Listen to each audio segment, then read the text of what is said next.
안녕하세요. 반갑습니다. 한 주도 잘 보내셨나요?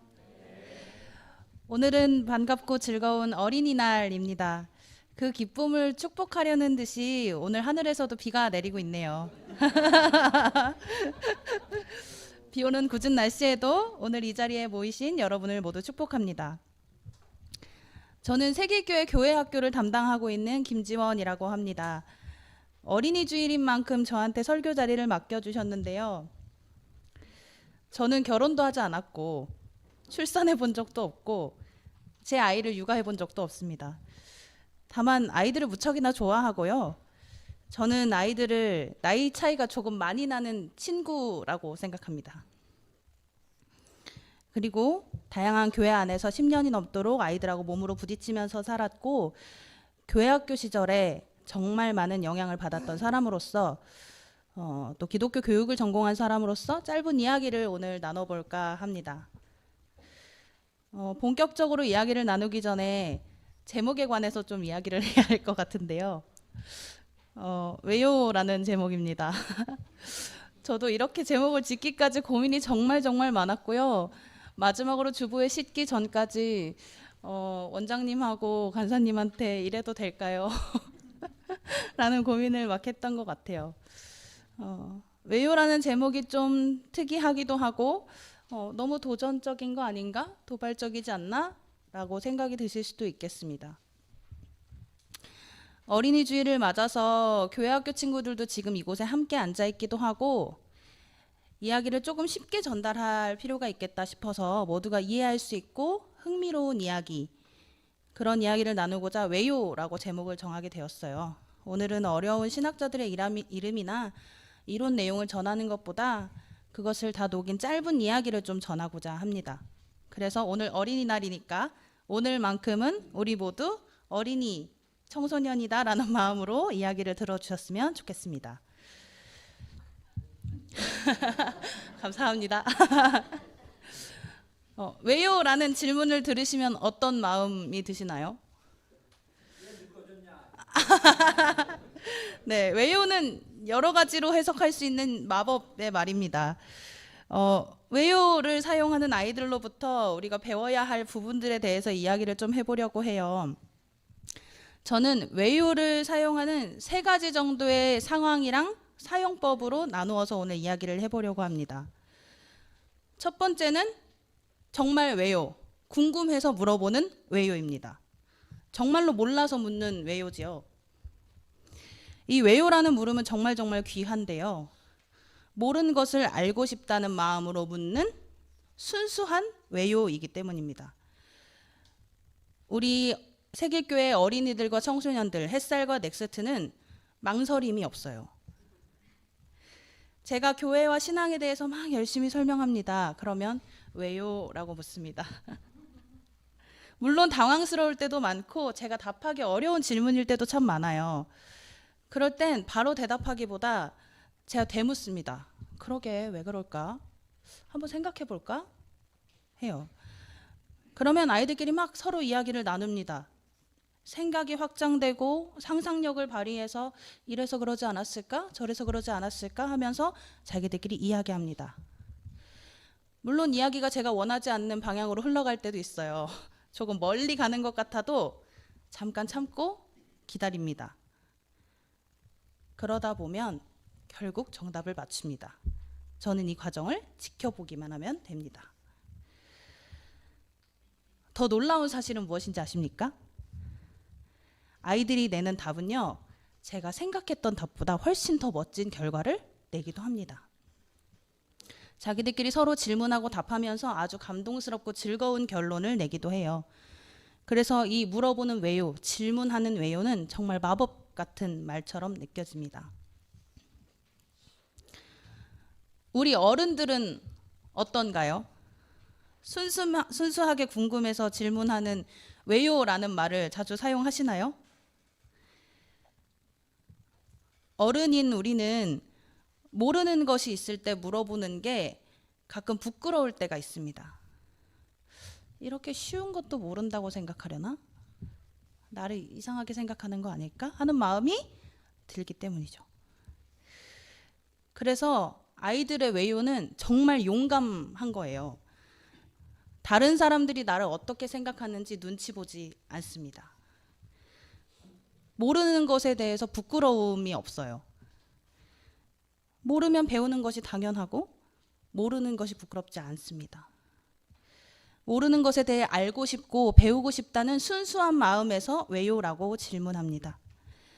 이렇게 질문하는 왜요라는 그 마음의 태도에서 용감한 태도를 배울 수 있습니다.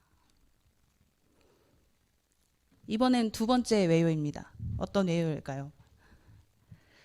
반문하는 왜요입니다. 바로 왜 안 돼요? 라는 질문이에요. 왜 안 돼요? 라는 질문은 사실 굉장히 도전적인 질문이에요. 기존의 관습에 대해서 왜 그렇게 해요? 왜 다른 방식은 안 되나요? 라고 묻는 질문이죠. 예를 들어 보겠습니다.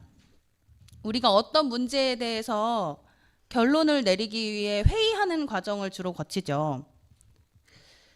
새로운 아이디어가 등장해서 그렇게 해도 참 좋겠다라는 결론이 나는 경우도 있습니다만 그렇지 않은 경우들도 있습니다. 그렇지 않은 경우로 끝이 날 땐 이런 이유들이 붙어요. 그렇게 하는 게 편해. 여태까지 그렇게 해왔어.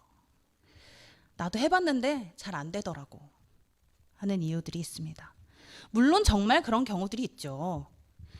하던 대로 하는 게 익숙하고 정말 편안하고요. 괜히 도전했다가 실패하진 않을까 하는 걱정스러운 마음이 들기도 하기 때문입니다. 우리가 지내온 많은 경험과 시간들 때문에 새로운 도전을 망설이게 될 때가 있습니다. 그래서 아이들이 선생님 왜 안 돼요? 왜요? 라는 질문은 우리가 가진 경험과 닫혀있는 마음에 도전을 던지기도 합니다. 그리고 그러게 왜 안 되지? 그래, 한번 실패했지만 이번에는 좀 다르지 않을까? 어려워 보이고 힘들어 보이지만 그러게 이번에 한번 도전해보는 거 어떨까라는 생각이 들기도 합니다. 이렇게 왜요? 왜 안 돼요? 라는 질문은 안 된다고만 생각했던 우리의 막연한 편견이나 고정관념들의 균열을 일으킵니다.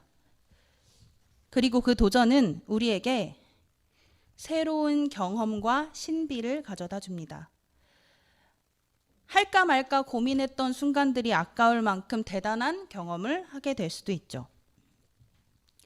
도전이 실패한다 할지라도 이전의 실패와는 또 다른 배움을 얻을 수 있습니다. 그리고 아시죠? 그것은 실패가 아니라 더 나은 성공을 위한 소중한 밑바탕의 경험이 된다는 걸요. 세 번째 왜요입니다. 이 왜요는 같이 놀자 하는 왜요입니다. 이 왜요는 좀 익숙하지 않으실 수 있어요. 아주 어린 아이를 생각해 보시면 됩니다. 이제 막 말을 배우기 시작한 아이들이 어떤 말을 해도 왜요? 왜요? 하는 거 보신 적 있으시죠? 그 답이 진짜 궁금하지 않아도 저 사람이 재미있어서 계속해서 같이 이야기를 하고 싶어서 상대방의 반응이 재미있어서 왜요? 왜요? 하는 겁니다. 사실 아이들은 재미없으면 말도 걸지 않죠. 쳐다보지도 않고 가까이 오지도 않고 떼를 쓰지도 않습니다. 그럼 이제 말을 좀 자유롭게 할 수 있는 어린이나 청소년은 어떤가요? 제가 이제 자주 경험하는 이 왜요, 세 번째 왜요인데요. 자, 이제 끝났으니까 집에 가자. 아, 왜요? 더 놀고 싶어요. 저랑 같이 놀아주세요. 우리 집에 안 가면 안 돼요. 이런 얘기를 할 때도 있죠. 어른인 우리도 비슷합니다. 여러분 혹시 친해지고 싶지 않은 분과 혹은 궁금하지 않은 사람들과 이야기를 길게 나누고 싶으신가요? 그렇지 않죠. 막 말하기가 싫어서 대충 인사하고 멀리 가거나 적당한 선에서만 이야기를 나누고 헤어질 때도 있습니다. 근데 너무 같이 있는 게 좋고 함께 있고 싶은 사람한테는 왜요? 저랑 더 같이 놀아요. 저랑 맛있는 거 먹으러 가요. 왜요? 집에 가지 마요. 하지요. 근데 이런 얘기도 사실 되게 용기 있는 거잖아요. 우리는 보는 눈이 많아서 조금 점잖게 내가 원하는 것이 있더라도 어른인 우리는 그 이야기를 하기 조금 어려워합니다. 왜 집에 가려고 하지? 내가 불편한가? 나랑 있는 게 재미가 없나? 하는 생각이 들기도 합니다. 그래서 같이 놀자라고 말하는 외요는 나와 함께 하자는 솔직한 요청입니다. 거절당할지 고민하지 않고 나랑 같이 놀아요, 함께 해요 라고 말하는 것은 아주 솔직하고 담대한 요청이죠. 그래서 어린이들에게 볼 수 있는 이 같이 놀자 하는 외요는요, 내 마음과 내 감정과 내 욕구를 잘 아는, 그것을 직관적으로 인식하고 바로 실천하는 솔직한 담대함을 배울 수 있습니다. 자, 이 세 가지 외요를 염두에 두고요, 오늘 성서 본문을 조금 살펴보려고 합니다.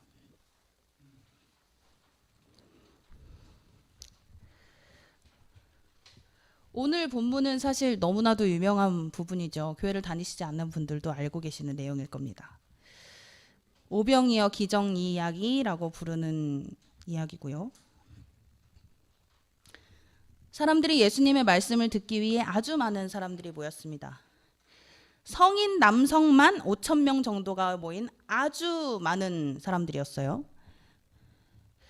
마침 밥 먹을 때가 돼서 예수님이 제자 빌립한테 물었습니다.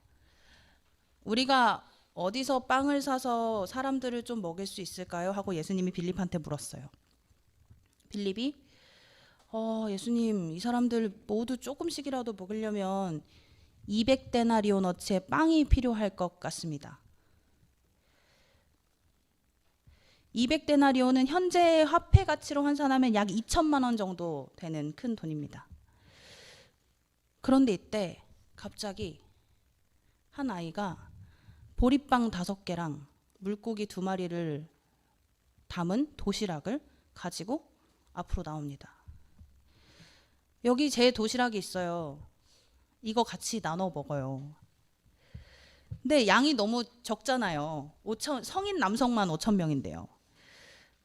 아주 적은 양의 이 제자 안드레는 사람이 이렇게 많은데 그 정도 가지고 이게 무슨 소용이 있겠습니까? 라고 얘기합니다.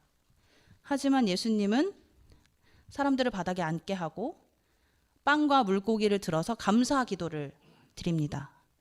그리고 사람들에게 나눠주기 시작했어요. 그랬더니 먹고 남은 게 12강줄이나 가득 차게 남았습니다. 사람들이 배부르게 먹었는데도요. 여기까지가 우리가 알고 있는 일반적인 오병이어 기적 이야기입니다. 저는 이 이야기의 해석을 조금 상상력이 있는 다른 해석을 가져오고 싶은데요. 합리적인 이성으로 성서를 자유롭게 해석하는 역사적 예수 연구를 하는 학자들이 있어요.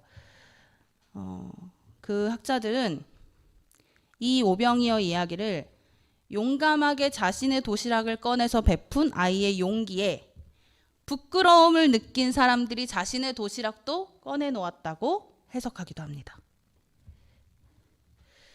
오늘 이 오병이어 기적을 만든 어린이의 용기는 앞서 이야기했던 외요와 연결될 수 있습니다.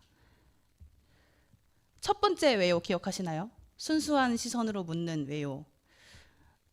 이 오병이어 이 사건이 시작하기 전에 밥이 없어서 빵이 없어서 어떡하지 우물쭈물하고 있는 사람들에게 그 상황을 살펴보고 어린아이가 왜요? 밥 먹을 시간인데 밥이 없나요? 빵이 없나요? 라는 첫 번째 순수한 외요이고요. 두 번째 이제 반문의 외요로 왜요? 제 도시락 나눠 먹으면 되잖아요. 안 되나요? 라고 순수하게 질문합니다. 또 세 번째, 나랑 같이 놀자, 관심의 외요의 시선으로 빵이 없다고 이대로 집에 갈 수는 없어요. 저는 예수님 말씀 더 듣고 싶어요. 예수님하고 같이 놀고 싶어요. 여러분 집에 가지 마세요. 하는 마음으로 얘기하는 겁니다. 이러한 해석이 비판받기도 합니다. 뭐 결국 그러면 기적이 아닌 거 아니야? 오병이어 기적 이야기가 아니라 그냥 오병이어 이야기가 되는 거 아니야? 라는 비판을 받기도 하죠. 그런데요, 저는 이렇게 해석한 이야기가 더 기적같이 느껴집니다. 작은 어린아이의 용기 있는 행동과 그 모든 것을 다 알고 지켜보고 있었던 예수님의 축복 기도,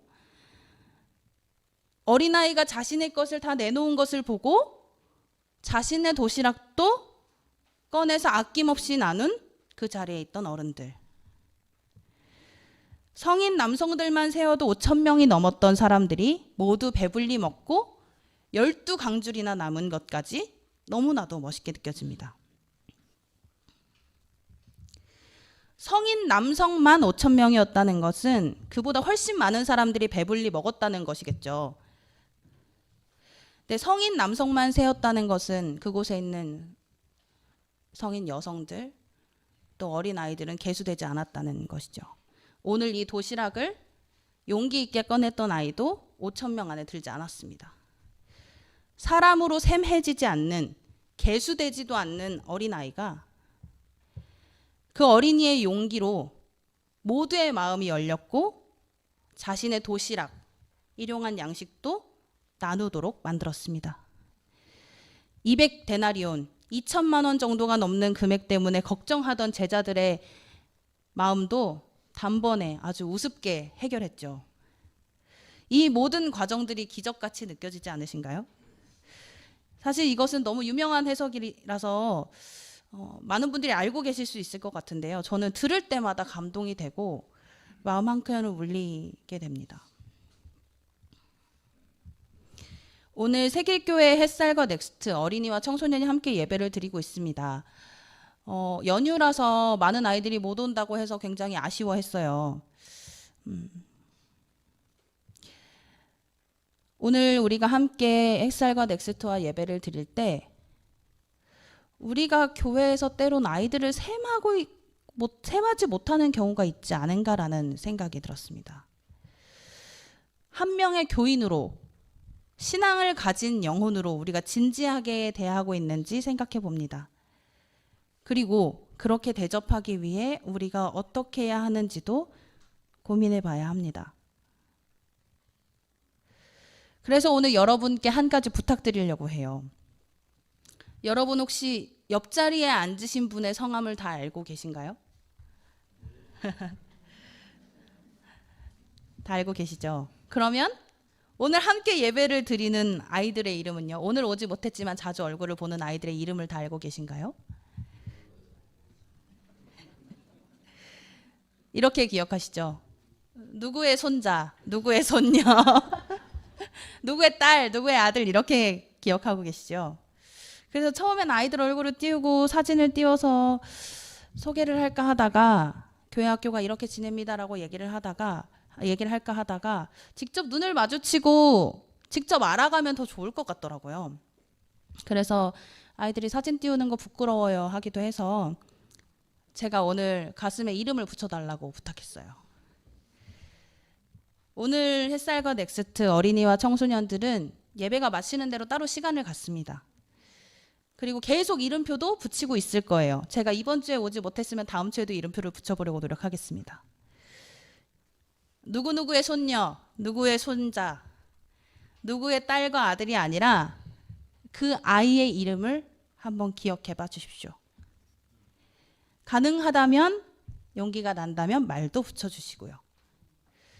요새 어떻게 지내니? 어떤 생각을 하니? 라고 물어봐 주시면 좋겠어요. 처음에는 아무 말도 안 할 수 있습니다. 너무 부끄럽고 낯서니까요. 그런데 세길 햇살과 넥스트 어린이와 청소년들이 세길교회의 진정한 교인이 되려면 어른이신 교인분들과도 안부를 물으며 지낼 수 있어야 된다고 생각합니다. 그래야만 진정한 세길교회의 교인, 교우로 성장할 수 있습니다. 그리고 모두 함께 어울릴 수 있는 용감하고 솔직한 신앙을 가진 그리스도인으로 자라날 수 있을 겁니다. 오늘은 아이들과 함께 하기 때문에 설교를 굉장히 짧게 준비했는데요. 오늘 이야기를 마치려고 해요. 왜요? 라는 질문에는 왜요? 궁금해요. 왜 안 돼요? 그냥 하면 되죠.